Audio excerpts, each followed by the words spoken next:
Parang kailangan kong tawagin ang tulong ng isa sa mga kaibigan kong sikat. Ayan, baka kilala nyo to, mga kababayan. Ayan, tawagin na natin si Rapido! Ay, nandito na pala. Ayan na.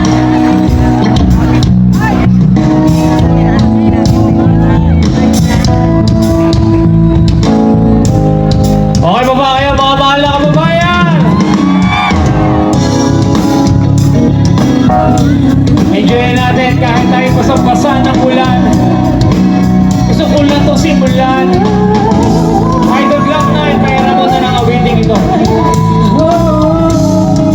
2, 1, 2, 3.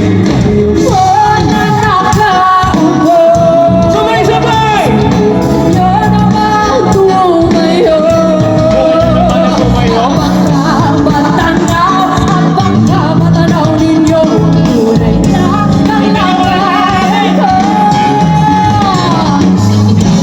Yan po ba kayo sa loob ng malaking bahay at malawak na bakuran? Mataas na pader, pinapaligiran na nakapilang mga mamahaling sasakyan. Mga bantay na laging bulong ng bulong, wala namang kasal pero marami ang nakabarong. Lumakas pa ng ulan eh, walang butas ang bubo. Mga platong kutsara na hindi kilala ang totoo at ang kanin ay simputi. Nagatas na nasa kahon, kahit na hindi sa lamesa ay may kahon. Sarap siguro manirahan sa bahay na ganyan. Sabi ba nila ay dito ko rin matatagpuan ang tao na nagmamayari ng isang upuan na may pagkakatao'y inaagawan. Kaya naman hindi niya pinatakaw. Wala ko makikita ko lamang siya ay sisigawan.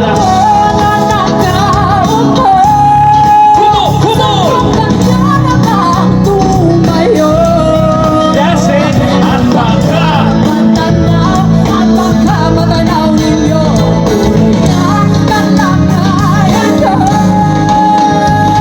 mawalang galang na po sa taong nakaupo. Alam niyo bang pantakal ng bigas namin hindi puno. Tingting ang bahay namin ay pinatapit-tapit yero. Sa gabi sobrang init pag tumutulo ng yero na di kaya veneno pang ilagay sa ino. May pinakulong tubig sa lupa. Pakuring-uling-uling gamit ang mga pagkatong na inamin sa esero na nagsisilping kusina sa umaga. Yan ay tulyo aking inay na may kayamanan. Isang kaldero na nagagamit ng kapag ang aming gamit si Pedro. Pero kulang na kulang pa rin. Kulang na tilutasin at 50 pesos ang magkabit magkakasyahin. Di ko alam kung talaga maraming hanap o mataas na ang bakot o nagbubulag-bulagan naman po kayo. Dahil sa tabi ng pera nyo walang doktor na makapagpapalinaw ng mata nyo. Ayan!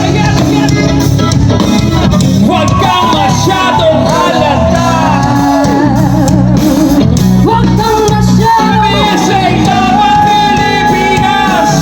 Kumusta Laban Pilipinas? Tayo po!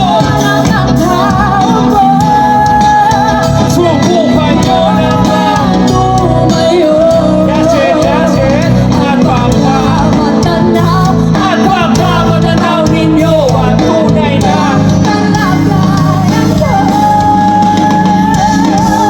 iwasang Bonifacio. Palakpakan nyo mga sarili nyo, mga kababayan.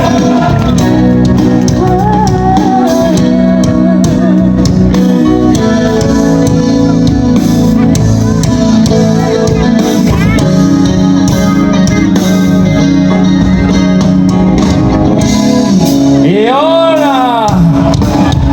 Maraming salamat po sa inyo. Grabe yung mga nababasa ko dito. Lalong humirap ang buhay habang ang mga buwaya ay hayahay. Grabe yun. Ayan! Hindi ko na po tatanungin kung okay pa po ba kayo dahil kaya naman tayo nandito ngayon. Ibig sabihin, hindi po tayo okay. Diba? Lalo na sa kalagayan ng ating bansa. Kaya naman, yung mga simpleng mga pagkakataon na nandito po tayong lahat, yan ang katunayan na meron tayong malasakit sa bayan. Kaya pagdating ng panahon, ito ay nakatala na sa kasaysayan na minsan may mga katulad yung Pilipino na nakipaglaban para sa bayan.